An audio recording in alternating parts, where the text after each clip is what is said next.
do not want it to be abused and to be used properly in line with what the Constitution really wants. Again, for the record, I have been here since 1992, and as early as 1995, we were already discussing this issue. I was fortunate enough to be able to listen to the debates during our time with Chief Justice Marcelo Pernan, who was a senator then, Senator Ernie Maceda, Senator Toring Tolentino, Senator Neptali Gonzalez, and the sponsor of the then anti-political dynasty law, Senator Orly Mercado. So some of the questions that arose during that time, I might be able to bring up somehow, no? And we were not successful in passing the bill during that time. Hopefully this time, with the proper clarifications and the loopholes that we might be able to plug, this time around we might be able to pass it. So let me start by asking.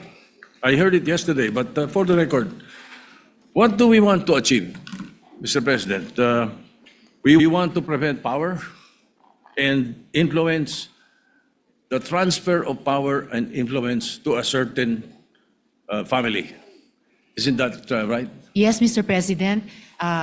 Good Senate President. Yun po yung layunin ng panukalang batas na sa pamamagitan ng pagsunod sa utos ng konstitusyon, malimitahan o mapigilan, mabawasan, mapigilan na yung kapangyarihan at yung kapatid nitong yaman din ay makonsentra lang sa iilang pamilya dito sa atin. Sa pamamagitan nun na mabuksan natin ang political space sa mas maraming mamamayang Pilipino na mayroon din pong kakayahan, mayroon din pong pagnanais na magsilbi sa ating mamamayan through the public service, Mr. President. All right. That are prevented because of the transfer of power of those who are already incumbent. Yes, Mr. President. Okay. Now, to what degree, and up to what degree are we envisioning in this particular bills, 1901? In this particular bill, Mr. President, ang layunin po na ay i-define at ipagbawal ang political dynasty relationship up to the second degree of consanguinity and affinity. Mr. Ang second President. degree, ang ibig sabihin, asawa, anak, ama, ina. Yes, Mr. President. Sako po ng second Apo. degree. Opo. Kung sa consanguinity, kasama po yung magulang, anak, lolo, lola, kapatid, at apo. Sa affinity po... Apo sa tuhod. Hindi po yung apo sa tuhod. Hanggang apo lamang po. And then sa affinity, sako po ng second degree yung biyanan, yung daughter o son-in-law, yung grandparent-in-law, brother and sister-in-law, at grandchild-in-law, Mr. President. So sa second degree of affinity, yon ang extent ng Opo, Mr. sakop. President. All right. So how do we envision this? National or local? O anong relasyon po nung naiisip natin dito sa nilalaman ng 1901? Isa po, Mr. President, na tinakda, ilan sa salient features ng panukala ay ipagbabawal yung political dynasty relationship to the second degree of consanguinity and affinity, una sa mga national positions. And then, ipagbabawal din ang political dynasty relationship to the second degree of consanguinity and affinity sa local positions. Wala pong cross-prohibition between national and local positions. At last but not the least, Mr. President, ipagbabawal ang political dynasty relationship to the second degree of consanguinity and affinity between isang opisyal sa national level at yung party list at isang local official at yung party list, Mr. President. Napasok doon sa sa second degree of consanguinity. Opo, Mr. President. Paano po yung magkapatid? Yung alin po, Mr. President? Magkapatid sa national. Ganun po, napasok po sila doon sa second degree of consanguinity na hindi silang magkapatid na hindi sila pwedeng tumakbo o magsilbi sa national position ng magkasabay o overlapping, Mr. President.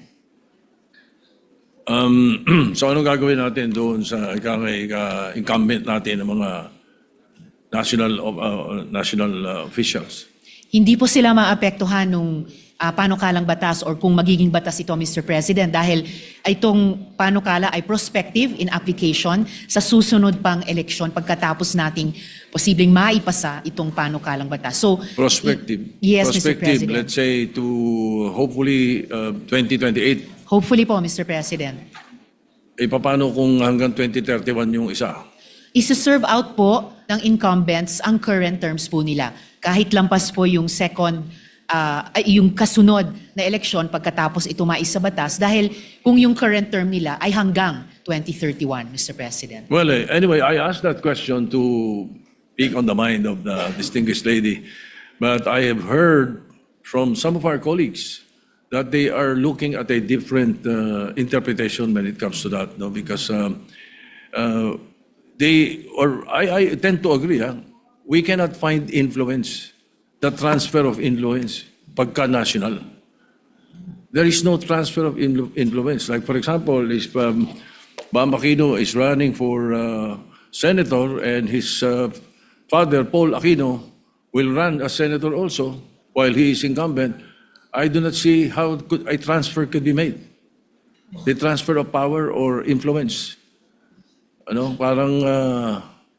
That's I've heard that. No, I tend to agree. I said no. I am not saying that I agree. I tend to agree. So perhaps one of our colleagues or even the President pro temp might be taking that up later on. That I look issue. forward to Then that, let me- Mr. President. Pero madagdag ko lang po, Mr. President, at this point, tinitignan po natin hindi lang transfer, pero consolidation ng kapangyarihan, whether through simultaneous or successive na pagsilbi sa public service or pagtakbo para sa public service, Mr. President. Okay. All right. Sige. I'll leave that issue alone in as much as perhaps it'll be taken up later on by the others. Let me move on by going directly to the bill. On page 2, letter D. Page 2, letter D. Partnerships without the benefit of marriage. Ito yung sa ano nyo to definition of terms. Ito po nung araw, nung debate namin, napag-usapan namin to, bawalang asawa, anak, magulang, at ang naging tanong nahirapan silang sagutin doon paano yung mistress? Hindi kasal, girlfriend, hindi ba ganun din na influence noon as nung asawa? No? And so yun ang tinanong namin. Senator Fernan, during that time, asked Senator Orly, define mistress. Na-timing nga kami dun sa part na yun because the definition really was very difficult. So, I'm looking at letter D of your bill, and it says, partnerships without the benefit of marriage refer to common law relationships between two persons who cohabit, declare, or present themselves to the public as a couple without marriage. It shall include civil unions, unions without marriage under Articles 147 and 148 of the Family Code, and any other contractual arrangement similar to marriages or civil unions. So you're saying that for purposes of this act, parties in partnership without the benefit of marriage shall be treated as spouses as defined above. Meron lang maliit na tanong dito. Kami. Letter D, partnerships without the benefit of marriage. Ito yung sumasagot doon sa tanong na paano yung mistress. Hindi po ba? Pero, you go to letter J, number 3, dinidefine nyo naman yung spouse. Spouse refers to an individual who entered into a special contract of permanent union with another individual in accordance with law for the establishment of conjugal and family life. Sa akin kasi mas importante ito kaysa sa letter D. Ba't nauna yung D sa J? Nauna pa yung mistress dun sa original na spouse. Tama po, Mr. President, ang good Senate President na maaaring masakop ng partnerships without the benefit of marriage ang relationship ng isang lalaki sa isang tinatawag na mistress. Pero hindi lahat ng mga relasyong iyon ay sakop nitong partnerships without the benefit of marriage. Dahil ang buong definition niyan ay, or elements ng partnerships without benefit of marriage ay kailangang nagko-cohabit sila and openly nagde-declare or nagpe-present sila ng sarili nila sa publiko bilang isang couple kahit walang kasal. So maaring mayroong mga relasyon ng lalaki sa mistress niya na nagko-cohabit sila at nagpapakilala sila bilang couple sa public. Pero mayroon ding mga relasyon ng lalaki at mistress niya na hindi ganon. Maaring hindi sila tumitira sa isang tahanan at maaring hindi sila nagpapakilala sa public bilang couple. Wala namang pong sinasabing mas importante ito sa ibang mga definition. No, it was just Yes, Mr. it was President. just a quip. Dahil bakit nauna sa definition yung... Okay po, Mr. President. Masyado ko yung pong mistress siniseryoso ang kaysa Senate sa spouse. President, Mr. President. Anyway. And partly alphabetical din No, po, no, Mr. I'm going to President. the main question. Yes, Mr. President. Binanggit nyo rito yung Articles 147 and 148 of the Family Code. Yung pong 148, the unions under Article 148 of the Family Code or those couples who are not permitted to marry or without void, such as bigamous marriages. Okay? Bigamy, of course, is a crime under the revised penal code. No? Article 349, committed by contracting a subsequent marriage before the first is legally dissolved or a spouse is declared presumptively dead.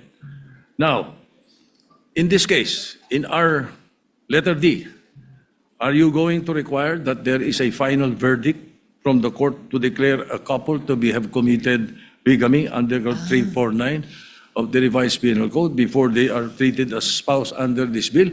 The question is, well, bigamy is a criminal offense, so their innocence are presumed until proven otherwise by the court. So, we will be claiming bigamy and not prevent a man or a woman who is a friend or befriended a politician from running for public office. Kung kailangan patunayan natin na girlfriend niya yun or nagpakasal siya roon at kasal sila. Hindi na po kakailanganin, Mr. President, ang finding of bigamy ng isang korte for purposes of this act. Dahil ang for purposes of this act ay ibinibigay ng panukalang ito sa Commission on Elections na sila po ang magsabi kung ito bang mga elemento ng partnerships without the benefit of marriage ay nag-e-exist o hindi. Maaring may finding ang isang korte na bigamous yung relasyong iyon, maaring hindi pa.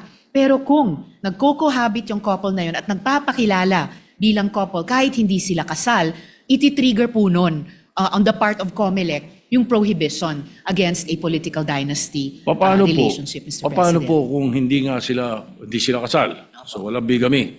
Alright. Mag-girlfriend sila, nagpakilala sila, mag-girlfriend sila, meron silang relationship, extramarital relationship or whatever you would want to call it. Magpa-file yung isa, sabi niya, break na kami. Break na kami. Hindi ko nakakilala, hindi ko nag-boyfriend niya si Tarpolano. Ba't mo ko papipigilan ngayon mag-file? Hindi ko nakaano-ano ngayon yan. Break na kami, walay na kami. I am protected by Section 1 of Article 5 of the right of suffrage, which is suffrage may be exercised by all citizens of the Philippines, not otherwise disqualified by law, who are at least 18 years of age and who shall have resided in the Philippines for at least 1 year, etc., etc. In other words, pinapayagan ng konstitusyon na mag-file ang kahit sino at kaya pumasok sa public service ang kahit sino. As a matter of fact, no literacy, property, or other substantive requirement shall be imposed on the exercise of suffrage. Yun ang problema ron. So again, I'm bringing this out because it could be a loophole. You will be preventing Mrs. Tarpolano from running, but you will be allowing the mistress of Mr. Tarpolano to run, or Mayor Tarpolano. Mr. President, kung may mag-couple talaga at cohabiting even without the benefit of marriage.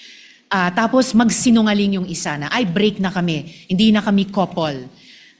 Isa po yun sa grounds sa ilalim ng Section 8 for cancellation of Certificate of Candidacy or nomination.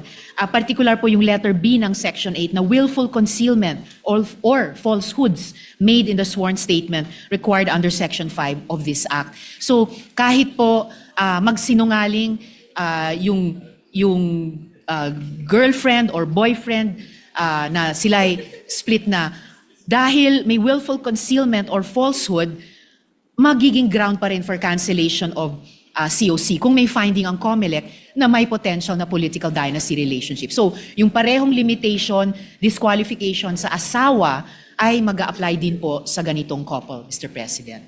Your Honor, you are right in a perfect world. But what if it is found before? It is found after elections?